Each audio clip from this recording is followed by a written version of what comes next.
Sa bayan ng Tapaz, sa probinsya ng Capiz, may isang tribo na may isang wika na ilang libong taon na raw ang tanda.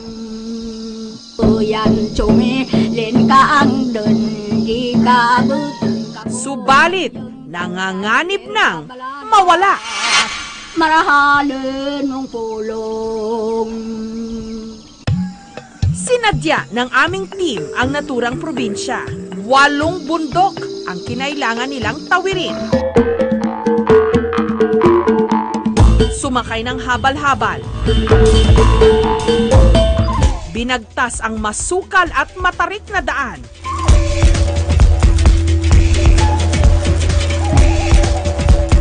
At tumawid ng ilog na hanggang dibdib ang lalim. Sa wakas, nakarating na kami dito sa malapit makikita nyo sa bahay, tinatawag namin na Binokot ng Panay Bukidnon. Makalipas ang 9 na oras na paglalakbay,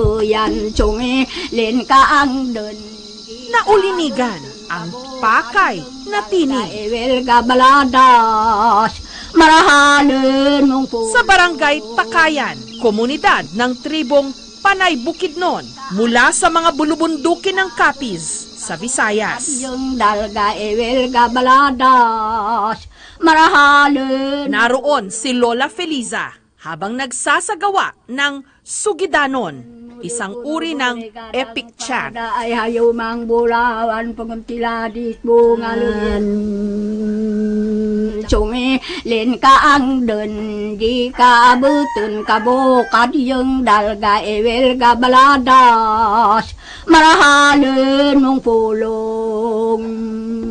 Puro mga Tagalog ang mga miyembro ng aming team na nagpunta roon, kaya wala ni isa sa kanilang nakaunawa ng inaawit ni Lola Feliza. Pero ang talagang nakagugulat, pati pala ang ibang mga taga rito. Hindi nila alam ang wika ni Lola Feliza. Kasi karamihan ngayon ng mga kabataan, hindi nila binibigyan ng kahalagahan yung ligbok na lingwahe. Unti-unti na siyang namamatay. Guwa aday aking halayan sa banwa inukaturugin. Ang wika ni Lola Feliza, ligbok kung tawagin. Ang kanilang epiko, Sugidanon, ay nakasulat sa ligbok. Subalit, dahil hindi na nga ginagamit nila ang ligbok, memoryado na lamang. Ibig sabihin, hindi ito katulad ng ordinaryong wika na functional na ginagamit sa pang-araw-araw. Nagsahot ako sa lipik daan. Hinabak ako kay bagay. Malalim ang mga salita kumpara sa Hiligaynon, pero madaling makilala dahil sa tono at lakas ng pagbigkas dito. Halin sa pagkatara ako, 12 bil. 12 katuig pa lang ako kag bamana.